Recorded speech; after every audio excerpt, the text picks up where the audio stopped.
All right, y'all. Let's get into it. We're going to chapter 39. You ready for this? Y'all ready for this? Chapter 39. We left off. Chapter 38. If you don't know what this last line is about, then you probably aren't caught up or you didn't watch the previous video that I posted. So go back. I posted it as a material. So just look on the stream of Google Classroom, find it. I posted two videos in that one. One of them was a Stephen Rushing-Wind video from the Zoom meet, and one of them for the Eden's Max Class Zoom meet.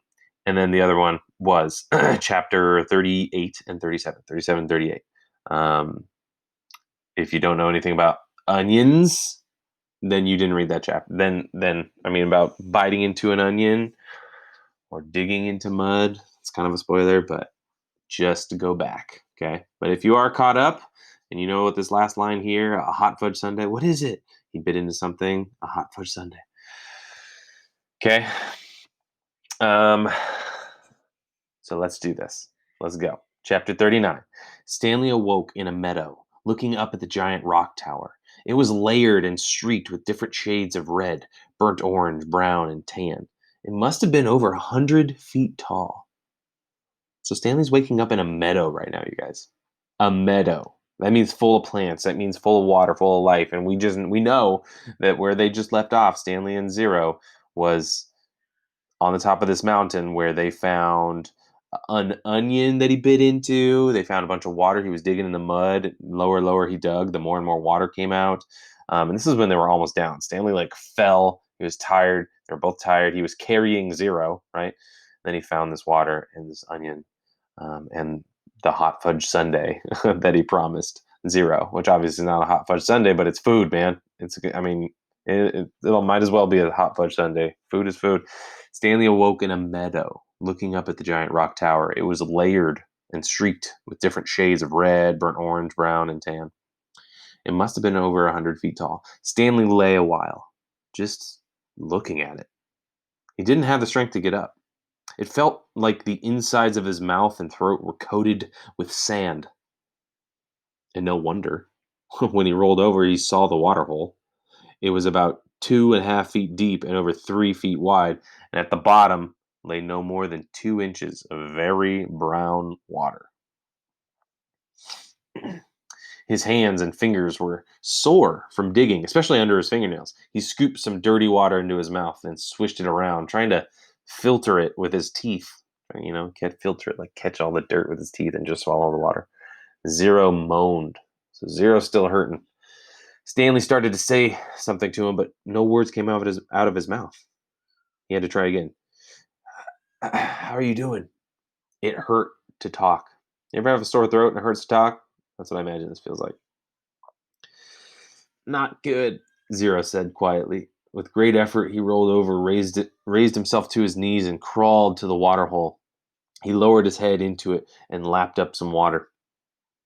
Then he jerked back, clutched his knees to his chest, and he was all balled up. That's what I imagine him being balled up, and rolled to his side. His body shook violently. Oh, Stanley thought about going back down the mountain to look for the shovel so he could make the water hole deeper. Maybe that would give them the cleaner water. They could use the jars as drinking glasses. But he didn't think he had the strength to go down, let alone make it back up again, and he didn't know where to look. He struggled to his feet. He was in a field of greenish-white flowers that seemed to extend all the way around Big Thumb. He took a deep breath, then walked the last 50 yards to the giant precipice and touched it. Remember, precipice is like a piece of land jetting out from the ground, like a high thing, like the thumb in this case. Or if you think about the last time we read this word precipice, gave the example of Lion King. You know Lion King, how they come on Pride Rock. It's that rock that kind of sticks out over the land. That's a precipice. Okay, yeah. Fun word, precipice, spelled Precipice. Precipice. So he took a deep breath and walked the last 50 yards to the giant precipice and touched it. He's touching the thumb. Tag, you're it. Then he walked back to Zero and the water hole. On the way, he picked one of the flowers.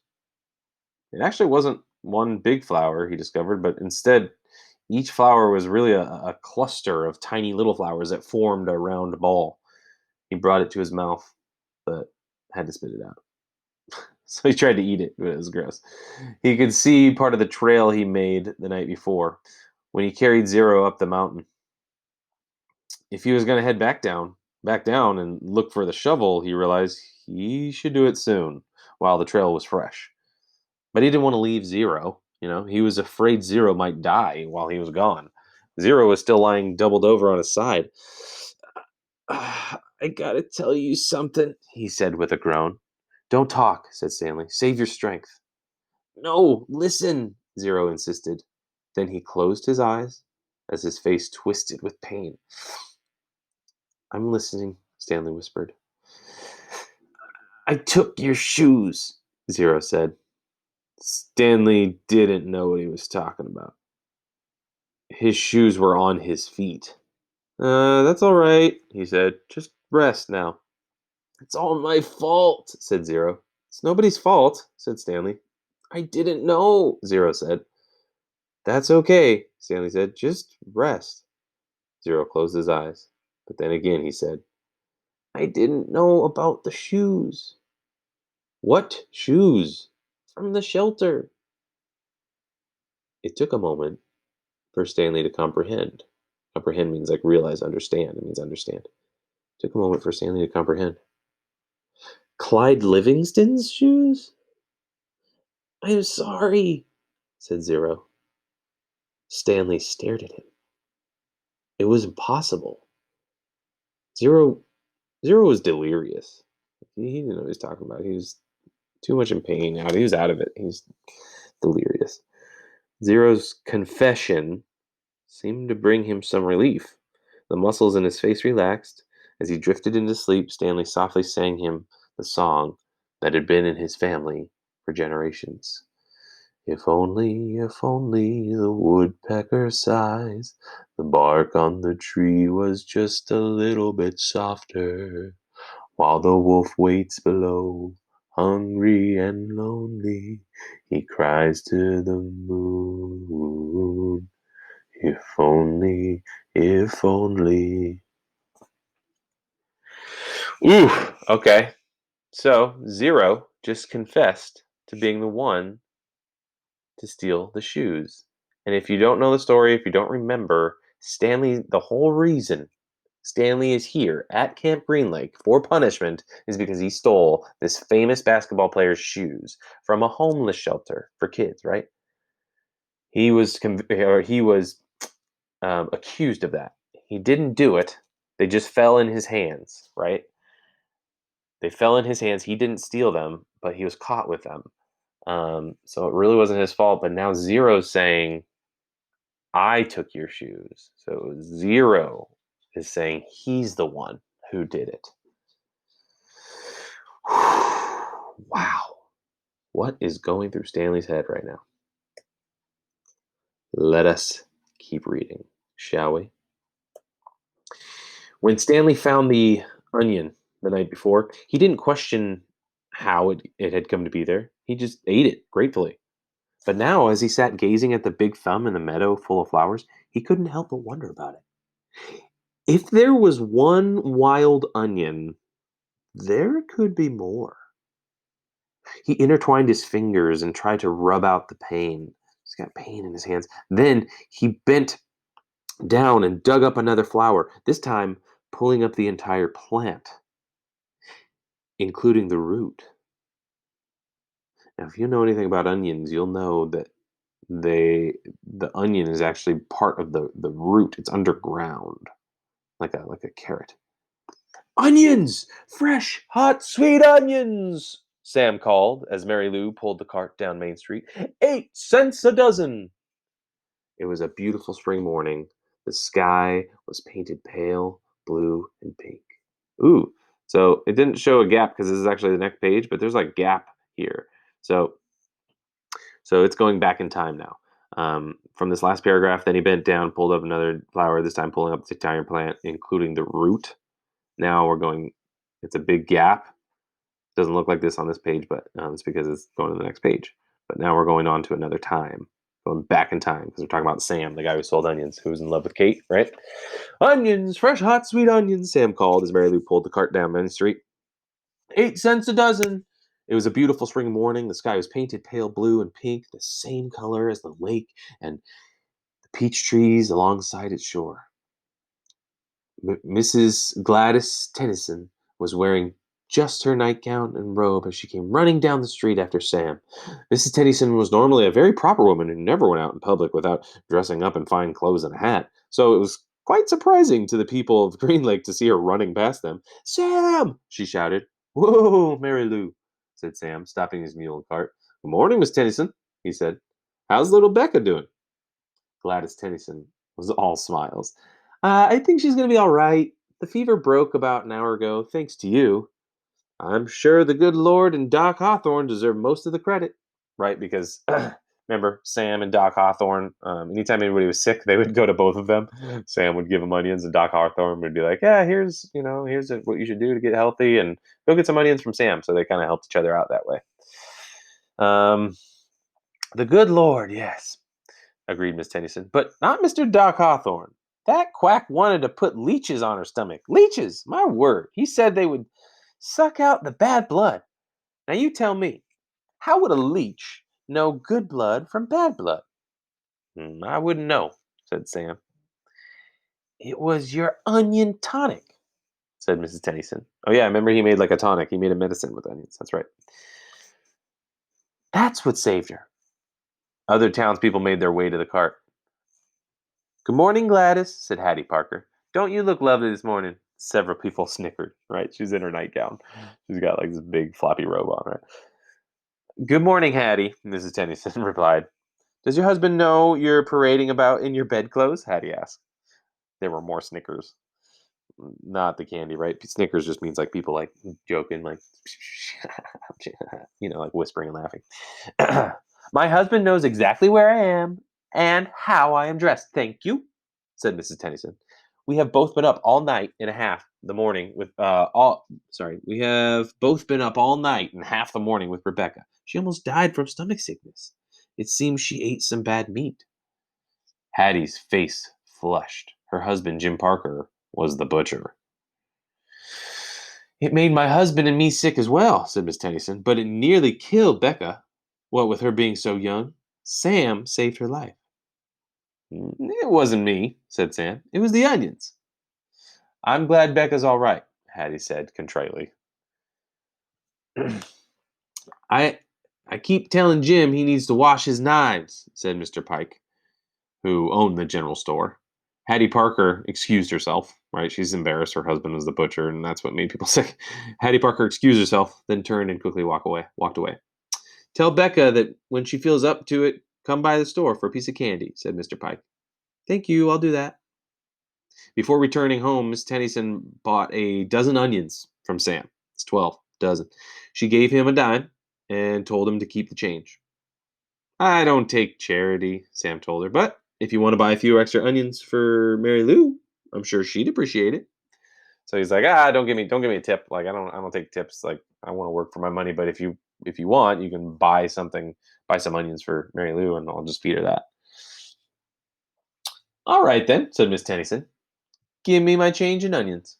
Sam gave Miss Tennyson an additional 3 onions, and she fed them, one at a time, to Mary Lou. She laughed as the old donkey ate them out of her hand. Okay, so now we got these 3 dots. This is a little bit more helpful than the gap in paragraphs. Check it out. Going back to another time. Right? Now we're back in our real time with Stanley and Zero. Stanley and Zero slept off and on for the next 2 days. Ate onions, all they wanted, and splashed dirty water into their mouths. In the late afternoon, Big Thumb gave them shade. Stanley tried to make the hole deeper, but he really needed the shovel. His efforts just seemed to stir up the mud and make the water dirtier. Zero was sleeping. He was still very sick and weak, but the sleep and the onions seemed to be doing him some good. Stanley was no longer afraid that he would die soon. Still, he didn't want to go for the shovel while Zero was asleep. He didn't want him to wake up and think he'd been deserted. He waited for Zero to open his eyes. I think I'll go look for the shovel, Stanley said. I'll wait here, Zero said feebly, as if he had any other choice. Right, he's still kind of weak. Stanley headed down the mountain. The sleep and the onions had done him a lot of good as well. He felt strong. It was fairly easy to follow the trail he had made 2 days earlier. There were a few places where he wasn't sure he was going the right way, but it just took a little bit of searching before he found the trail. I don't know why it italicized it just. That was interesting. It just took a little bit of searching before he found the trail. He went quite a ways down the mountain, but still didn't find the shovel. He looked back up toward the top of the mountain. Huh. He must have walked right past it, he thought. There was no way he could have carried Zero all the way up from here. Still, he headed downward, just in case. He came to a bare spot between two large patches of weeds and sat down to rest. Now he had definitely gone too far, he decided. He was tired out from walking down the hill. It would have been impossible to have carried Zero up the hill from here, especially after walking all day with no food or water. The shovel must be buried in some weeds. Before starting back up, he took one last look around in all directions. He saw a large indentation in the weeds a little farther down the mountain. It didn't seem likely that the shovel could be there, but he'd already come this far. There, lying in some tall weeds, he found the shovel and the sack of jars. He was amazed. He wondered if the shovel and sack might have rolled down the hill, but none of the jars were broken except the one which had been broken earlier. And if they had rolled down the hill, it's doubtful that he would have found the sack and shovel side by side. On his way back up the mountain, Stanley had to sit down and rest several times. It was a long, hard climb. Whoa. So, I mean, I'm just as amazed as Stanley probably is. He's probably amazed even more. But think about it. We just read back on the other page. Stanley felt strong, right? He felt good. On this page right here, on the page to the left, the third paragraph down, the last sentence says he felt strong. So he felt good. He was not feeling good when he was carrying Zero up the mountain the night before. No, he was exhausted, tired, hurt, sore, pain, and he didn't have to rest last night, right? He didn't have to rest the night before. Now he's having to rest like 3 or 4 times. So what the heck, man? How did he do it? It's the same distance, right? That's so crazy. Something, right? Something kept him going. Should we keep going here? Should I read one more? Yeah, I'll leave it there just in case people miss it. All right, guys, that's it. That is it. Hope you enjoyed it. Love, love, love. More to come.